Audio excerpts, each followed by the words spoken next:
अस्सलाम वालेकुम friends, welcome back to Top Smarties drama serial gentleman.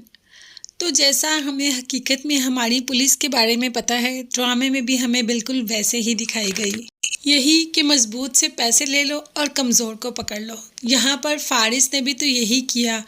जैसे ही इकबाल, मुन्ना, मुअज़्ज़म और रहमती पहुँचे इंटरव्यू के लिए, इंटरव्यू तो उन्होंने दिया, लेकिन साथ साथ फारिस उन पे नज़र भी रख रहा था। पुलिस की सारी टीम चैनल के बाहर खड़ी हुई थी कि जैसे ही ये तीनों निकलेंगे, इनमें से दो यानी कि इकबाल, मुन्ना और मुअज़्ज़म को पकड़ लेंगे।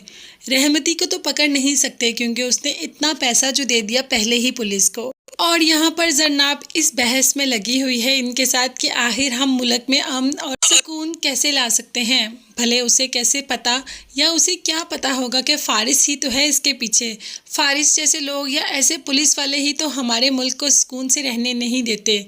और इस वक्त बिल्कुल सही कहा था इंटरव्यू में, जैसे कि इकबाल मुन्ना ने कहा कि हम तो आगे होते हैं, हमें पीछे से कोई गाइड करने वाला होता है, और वो गाइड करने वाला कोई और नहीं, ऐसे ही पुलिस वाले होते हैं। जैसे ही इंटरव्यू ख़त्म होता है, मुन्ना आता है जरनाब के कमरे में और उसको एक बहुत ही अच्छा जुमला कह जाता है कि अब मैं इधर से जा तो रहा हूँ, लेकिन अब मैं भाई नहीं रहूँगा, सिर्फ इकबाल मुन्ना ही रहूँगा। अब आप एक मुझे नई पहचान के साथ देखेंगी। अभी वो ऐसी सेंटी बातें करके निकल ही रहा होता है, जाता है और दिलबर के साथ गाड़ी में बैठता है कि पुलिस वाले आ जाते हैं और कहते हैं कि आप हमारे साथ चलें। दिलबर तो पहले ही ये बात जान चुका होता है क्योंकि उसने पहले ही चैनल के बाहर पुलिस देख ली होती है, लेकिन वो चुप कर जाता है और आराम से मुन्ना के साथ चला जाता है और जाते ही कहता है कि जरनाब को क्या आपसे मोहब्बत हो गई है? ऐसा कभी हो सकता है कि वो आप जैसे इंसान से मोहब्बत करे? वो एक चैनल का शो चलाती है, आप इस चीज़ को क्यों नहीं समझते कि वो आपसे मोहब्बत नहीं करती? लेकिन इकबाल मुन्ना इसी बात पे बज़िद है कि वो मुझसे मोहब्बत करेगी। जो मैं आखिरी जुमले बोल कर आया हूँ उसके कैबिन में, उसके बाद वो ज़रूर सोचेगी।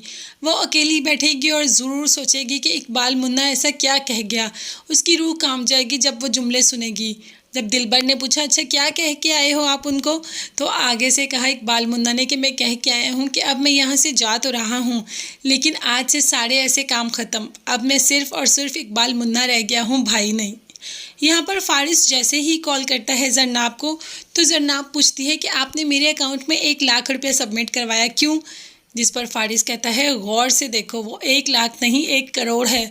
तो फारिस के पास 1 करोड़ कहाँ से आया? जाहिर है रहमती ने ही दिया है।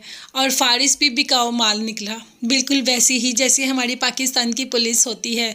पैसे लो ताकतवर से और कमज़ोर को जेल की सलाहों के पीछे कर दो। तो ऐसा ही किया फारिस ने।